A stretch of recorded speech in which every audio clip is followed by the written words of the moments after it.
تار سے تار ملا جاتی ہے، صحبت اللہ والوں کی اپنا رنگ دکھا جاتی ہے، صحبت اللہ والوں کی، صحبت اللہ والوں کی۔ الحمد للہ وکفیٰ وسلام علی عبادہ الذین اصطفیٰ، اما بعد فاعوذ باللہ من الشیطان الرجیم، بسم اللہ الرحمن الرحیم۔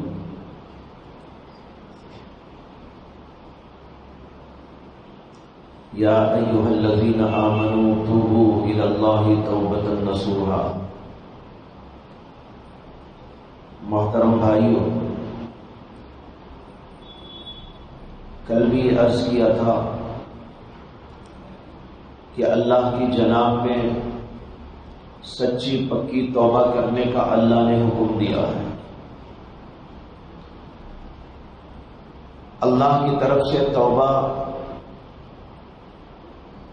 ایک ایسی عظیم الشان نعمت ہے کہ دنیا کا کوئی انسان کبھی اللہ کی رحمت سے مایوس نہیں ہو سکتا۔ دنیا میں بہت سے ایسے در ہیں جہاں آدمی مایوس ہو کر واپس آتا ہے، لیکن اللہ کا در ایک ایسا در ہے جہاں مایوسی کا سوال نہیں ہے۔ اللہ تعالیٰ نے قرآن میں خود فرمایا ہے، لا تیأسوا من روح اللہ، اللہ کی رحمت سے مایوس نہ ہونا۔ انہ لا ییأس من روح اللہ الا القوم الکافرون، اس لیے کہ اللہ کی رحمت سے مایوس تو صرف وہ لوگ ہوا کرتے ہیں جو اللہ کا انکار کرتے ہیں۔ مومن کا دل تو اللہ کی رحمت سے مایوس کبھی نہیں ہو سکتا، بلکہ پر امید ہوتا ہے۔ اس لیے آدمی کتنا بھی گناہ کیا ہو، نافرمانی پر نافرمانی کی ہو، بڑے سے بڑا گناہ کر لیا ہو، لیکن اللہ کا در اس کے لیے ہمیشہ کے لیے کھلا ہوا ہے۔ وہ جب اللہ کے دربار میں آتا ہے، ہاتھ اٹھاتا ہے، اپنے گناہوں پر روتا ہے، ملاتا ہے، اللہ کو رحم آتا ہے اور اللہ اس کے سارے گناہوں کو معاف کر دیتے ہیں۔ حدیث کے اندر ایک عجیب واقعہ آیا ہے، بخاری شریف کے اندر روایت ہے کہ نبی اکرم صلی اللہ علیہ وسلم نے ارشاد فرمایا کہ پرانے زمانے میں ایک آدمی تھا اور اس نے 99 قتل کیے تھے۔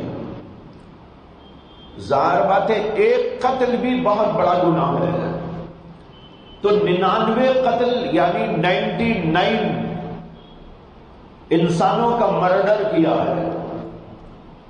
اب بتاؤ کہ اس سے بڑا کوئی گنہگار ہوگا؟ اللہ کے نبی علیہ السلام فرماتے ہیں کہ 99 قتل کرنے کے بعد اسے کچھ احساس ہوا کہ میں کتنا غلط کام کر رہا ہوں، دل کے اندر پشیمانی ہوئی، ندامت ہوئی، اس کا احساس ہوا، اللہ کا ڈر آیا، خوف آیا۔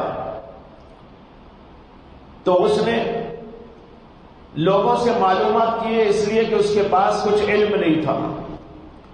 وہ سوچنے لگا کہ میں اتنا بڑا گنہگار، کیا میرا گناہ معاف بھی ہو سکتا ہے؟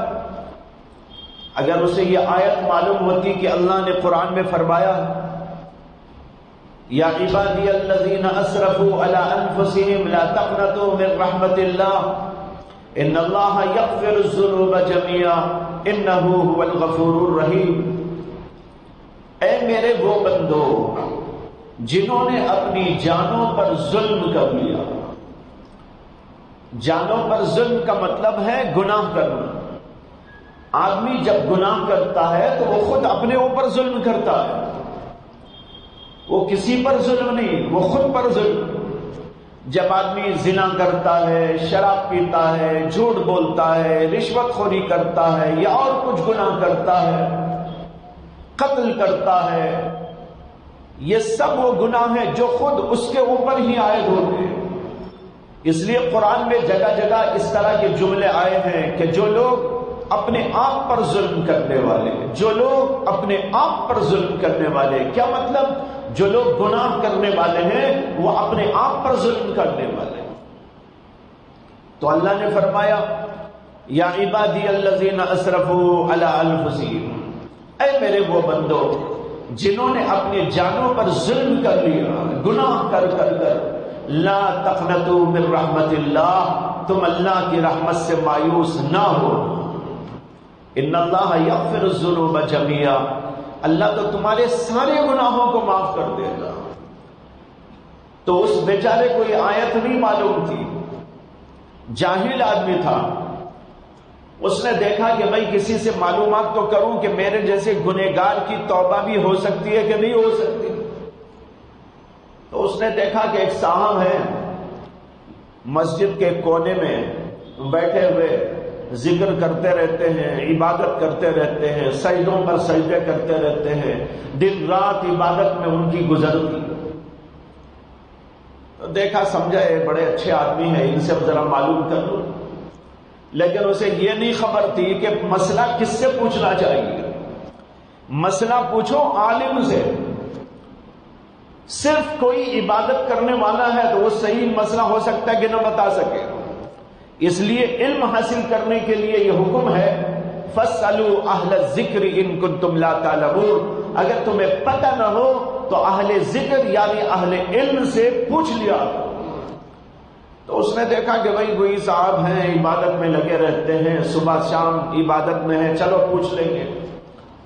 تو جا کر ان سے مسئلہ معلوم کیا کہ بھائی دیکھو میرا ایک مسئلہ ہے کہ میں نے 99 قتل کیے ہیں، اب میں توبہ کرنا چاہتا ہوں، معافی مانگنا چاہتا ہوں، کیا میرے جیسے آدمی کی توبہ بھی اللہ کے ہاں قبول ہو سکتی ہے؟ وہ چونکہ بیچارہ جاہل تھا، اس نے سوچ کر کہا 99 قتل، لا حول ولا قوت الا باللہ، 99 قتل کیسا معاف ہوں گے؟ نہیں، تیری مغفرت نہیں ہوگی۔ یہ جہالت کا کرشمہ۔ اس لیے مسئلہ کس سے پوچھو؟ علماء سے پوچھو۔ اگر خالی عبادت گزار سے مسئلہ پوچھ لیں گے تو وہ الٹا سیدھا بتا دے گا۔ تب اس نے کہا کہ نہیں بھائی تیری مغفرت نہیں ہو سکتی، اسے کہ اتنے گناہ کیا ہے، 99 قتل کیا ہے، ایک گناہ بھی اتنا بڑا، 99 قتل کرنا تو کتنا بڑا گناہ۔ تو بس یہ سنتے ہی اسے اور ذرا جوش آیا اور اس نے کہا اب 99 تو ہو ہی گئے ہیں، اس کو بھی پہنچا دو اور 100 پورے کر ڈالا۔ لہذا اس کو بھی اس نے سر اڑا دیا اور 100 قتل ہو گئے اس کے۔ پہلے تو 99 تھے، اب اس کی جہالت کا کرشمہ ہوا کہ ایک قتل اور بڑھ گئے۔ خیر پھر بھی اسے کچھ احساس ہوا کہ میں نے کیا کیا، نہیں کرنا چاہیے تھا، میری طبیعت کیسی ہے، بڑی بری طبیعت ہے، جوش آتا ہے، یہ ہوتا ہے، میں ہوش کھو دیتا ہوں، برائی کر بیٹھتا ہوں۔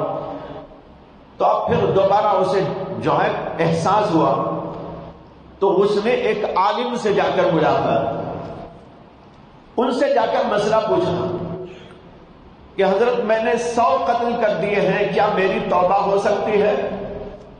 نبی اکرم صلی اللہ علیہ وسلم فرماتے ہیں کہ ان عالم صاحب نے اس کو جواب دیا اور کہا کہ بھائی 99 قتل 100 قتل اللہ کی رحمت کے سامنے تو یہ کوئی حیثیت نہیں۔ اللہ کی رحمت کا دریا اتنا بڑا ہے، اتنا بڑا ہے، کروڑ ہاں کروڑ گناہ اس کے اندر آتے ہیں، اللہ سب کو مٹا دیتا، کوئی مذائقہ نہیں۔ جب تجھے احساس ہو گیا ہے اور تو توبہ کرنا چاہتا ہے، اللہ کے دربار میں رونا چاہتا ہے، اللہ کے دربار میں معافی کر لینا چاہتا ہے، موقع ہے، کوئی مذائقہ نہیں ہے، سچے پکے دل کے ساتھ آ اور توبہ۔ چنانچہ اس کو توبہ کرائی۔ توبہ کرانے کے بعد جو ہے اس کو انہوں نے بتایا کہ تیری توبہ مکمل اس وقت میں ہوگی جبکہ تو یہاں سے فلاں علاقے میں جا اور وہاں پر نیک صالح بندے اللہ کے رہتے ہیں، ان کی صحبت میں رہا کر۔ اس سے کہ خالی ایسا یہ توبہ کر لیا تو ہو سکتا ہے کہ پھر تھوڑی دیر کے بعد دل بدل جائے۔ مسجد میں بیٹھ کر توبہ کر لیا، مسجد کے باہر گیا تو پھر وہی موسیٰ کی ٹوپی عیسیٰ کی موسیٰ کو پہنانا شروع کر دیا۔ ایسا ہو سکتا ہے، اسی لیے کیا ہے، نیک صحبت کا بڑا اثر ہوتا ہے۔ انہوں نے کہا کہ فلاں علاقے میں جاؤ، وہاں پر اہل اللہ رہتے ہیں، ان کی صحبت میں رہا کرو، تب تمہاری توبہ مکمل ہو جائے گی۔ اس نے کہا ٹھیک ہے۔ اب وہاں سے وہ رخت سفر باندھ کر آگے بڑھنا شروع ہوا۔ نبی اکرم صلی اللہ علیہ وسلم فرماتے ہیں کہ جب وہ آگے بڑھنے لگا، اس کی موت کا وقت آ گیا، راستے میں ہی موت کا وقت آ گیا، اور روح قبض کرنے والے فرشتے آ گئے۔ جب روح قبض کرنے والے فرشتے آئے تو یہاں پر یاد رکھو کہ روح قبض کرتے ہیں ایک، جن کا نام ہے حضرت اسرائیل علیہ السلام۔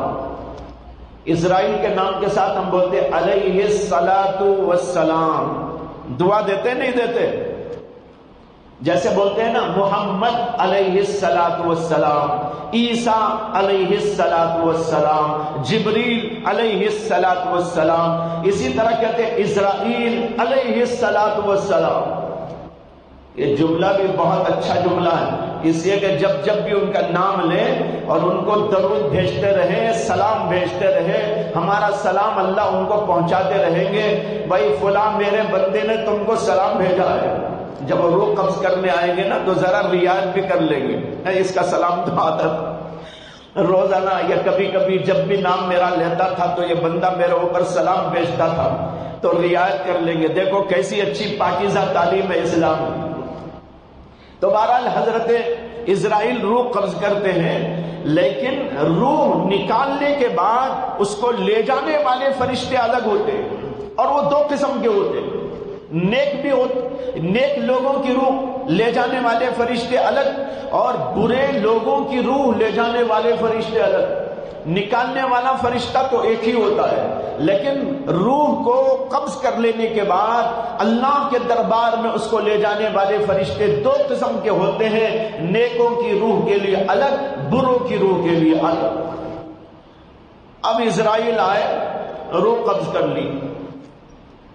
اب جو دو قسم کے فرشتے ان کے ساتھ میں ہوتے ہیں، اچھے لوگوں کی روح لے جانے والے اور برے لوگوں کی روح لے جانے والے، ان دو فرشتوں کے اندر اختلاف ہو گیا کہ اس کی روح کون لے جائے گا۔ اب دیکھو یہاں اختلاف ہو رہا ہے۔ کیوں اختلاف ہو رہا ہے؟ ارے بھائی یہ آدمی تو 100 قتل کر چکا تھا، ابھی توبہ تو مکمل نہیں ہوئی، وہاں جانے کے بعد توبہ مکمل ہوگی۔ کچھ فرشتے کہنے لگے جو برے لوگوں کی روح لے جاتے ہیں، اس کی روح تو ہم لے جائیں گے، یہ تو ابھی توبہ مکمل نہیں ہوئی اس کی۔ اور دوسرے کہنے لگے بھائی توبہ تو ہو گئی ہے، تکمیل ہی تو باقی ہے، اصل توبہ کا تو قصہ وہاں ختم ہو گیا تھا۔ اب بہرحال دونوں میں جھگڑا ہونے لگا۔ اتنے میں کچھ اور فرشتے آئے۔ اللہ کے نبی بتا رہے ہیں بات، غیب کی ساری بات نبی ہی بتا سکتا ہے۔ اب آپ کوئی ڈاکٹر صاحب سے جا کر پوچھیں ڈاکٹر صاحب یہ سچ ہے کیا؟ ڈاکٹر صاحب جو ہے ٹیسٹنگ تو کر سکتے ہیں ہاتھ اور پیر کی، آپ کے دل کی اور دماغ کی، آنکھوں کی، لیکن وہ روح جو ہے، روح کی بات اور فرشتوں والی بات کیسے بتا سکتے ہیں؟ تو بہرحال اللہ کے نبی کہہ رہے ہیں کہ اب ایسا ہوا کہ وہ اور فرشتے آئے، انہوں نے کہا بھائی کیا جھگڑا ہے؟ کہاں جھگڑا یہ ہے کہ اس کی روح کون لے جائے گا؟ یہ کہہ رہے کہ ہم لے جائیں گے، یہ کہہ رہے کہ ہم لے جائیں گے، ہمارے درمیان میں یہ اختلاف ہو گیا ہے۔ ان اللہ کے فرشتوں نے کہا ایسا کرتے ہیں کہ اس زمین کو بھی ناپتے ہیں جہاں سے چل کر وہ یہاں تک آیا ہے، اور اس زمین تک بھی نپائی کرتے ہیں جہاں تک اس کو جانا ہے۔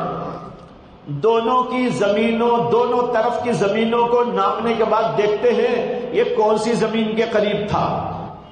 اگر توبہ کی زمین کے قریب تھا تو اسے نیک لوگوں کی روح لے جانے والی فرشتے لے کے جائے، اور اگر یہ ادھر کی زمین کے قریب ہے تو اس کو بری روحوں کو لے جانے والے فرشتے لے کر جائے۔ ان فرشتوں نے یہ ان دونوں کے درمیان میں فیصلہ کر دیا۔ اب فرشتوں نے نپائی شروع کر دی۔ فرشتوں کے لیے کیا مسئلہ ہے؟ 1 منٹ میں آسمان سے زمین کو آ جاتے ہیں، تو ان کو زمین ناپنا کتنا مسئلہ ہے۔ انہوں نے زمین ادھر کی ناپی، ادھر کی ناپی۔ اللہ کے نبی کہتے ہیں کہ وہ قریب تھا اس زمین کے جہاں سے چلا تھا، جہاں سے نکلا تھا ادھر قریب تھا، وہ دور تھی زمین، لیکن اللہ نے حکم دیا محض اپنی رحمت سے، کیونکہ یہ اللہ کی طرف آ چکا تھا، اللہ کی جناب میں توبہ کر چکا تھا۔ اللہ نے حکم دیا زمین کو کہ زمین ادھر کی ادھر ہو کر قریب ادھر کی ہو جائے۔ اب جب نپائی ہوئی ہے تو ادھر کی زمین کم رہ گئی، ادھر کی زمین زیادہ ہو گئی، ادھر کی زمین کم رہ گئی، اور اللہ کے فرشتوں نے جو نیک لوگوں کی روح لے جاتے ہیں کہا کہ اب تو ہمارا حق ہے اس کو لے جانا، لہذا نیک روحوں کو لے جانے والے فرشتوں نے اس کی روح کو لے لیا۔ یہ حدیث کے اندر نبی اکرم صلی اللہ علیہ وسلم نے قصہ سنایا بتانے کے لیے اللہ کی رحمت سے مایوس نہ ہونا۔ کتنا بھی بڑا گنہگار ہو، جب وہ سچی پکی توبہ کرتا ہے اللہ ضرور قبول فرما لیتے ہیں، اور جب قبول کر لیتے ہیں اس کا درجہ بہت بلند کر دیا جاتا ہے۔ بشر حافی کا نام آپ نے سنا ہوگا، بہت بڑے گنہگار تھے، شرابی، کبابی اور پتہ نہیں کیا کیا گناہ، لیکن ایک موقع پر آ کر اللہ نے ان کو توفیق دے دی، انہوں نے توبہ کر لی، سچی پکی توبہ۔ اللہ نے ان کو دنیا میں اس زمانے کے اولیاء کا سردار بنا دیا، اولیاء کا سردار بنا دیا، اور بڑے بڑے اکابرین ان کی خدمت میں جایا کرتے تھے، ان کی جوتیاں سیدھی کیا کرتے تھے، اس لیے کہ اللہ نے ان کو اولیاء اللہ کا سردار بنا دیا۔ جب ان کا انتقال ہوا اتنی پبلک تھی، تاریخ کے اندر لکھا ہے کہ جب ان کا جنازہ اٹھایا، فجر کے وقت میں اٹھایا گیا تھا، اور قبرستان 4-5 کلومیٹر کے فاصلے پر تھا، وہاں تک پہنچتے پہنچتے عشاء کا وقت ہو گیا۔ فجر میں اٹھا تھا، پبلک اتنی تھی جنازہ ہل نہیں سکتا تھا، اتنی زیادہ پبلک۔ یہ منظر دیکھ کر امام بخاری کے استاد بھی وہاں موجود تھے، جن کا نام ہے حضرت علی ابن مدینی رحمت اللہ علیہ۔ انہوں نے یہ عجیب و غریب منظر دیکھا تو وہیں پر کھڑے ہو گئے اور کہنے لگے، اے لوگو، یہ اس اللہ کے بندے کا دنیا میں اعزاز و اکرام ہے تو آخرت میں اس کا اعزاز کیا ہوگا، خود ہی اندازہ کر لیں۔ تو سچی پکی توبہ کرنے والوں کا یہ مقام اور منزلت ہے۔ اس لیے بھائیو، کچھ بھی ہوا ہو اللہ کے دربار میں آؤ، توبہ کرو، استغفار کرو۔ خاص طور پر یہ مہینہ اور یہ ایام جو تھوڑے سے باقی رہ گئے ہیں، اس کے اندر توبہ اور استغفار کثرت کے ساتھ کر اپنے درجات کو بلند کرنے کی کوشش کرو۔ اللہ مجھے بھی آپ کو بھی توفیق عطا فرمائے۔ وآخر دعوانا ان الحمد للہ رب العالمین۔ اللهم صل على سيدنا مولانا محمد وعلى آل سيدنا مولانا محمد وبارك وسلم۔ ربنا آتنا في الدنيا حسنة وفي الآخرة حسنة وقنا عذاب النار۔ ربنا لا تزغ قلوبنا بعد إذ هديتنا وهب لنا من لدنك رحمة إنك أنت الوهاب۔ ربنا تقبل منا إنك أنت السميع العليم وتب علينا إنك أنت التواب الرحيم۔ سبحان ربك رب العزة عما يصفون وسلام على المرسلين والحمد لله رب العالمين۔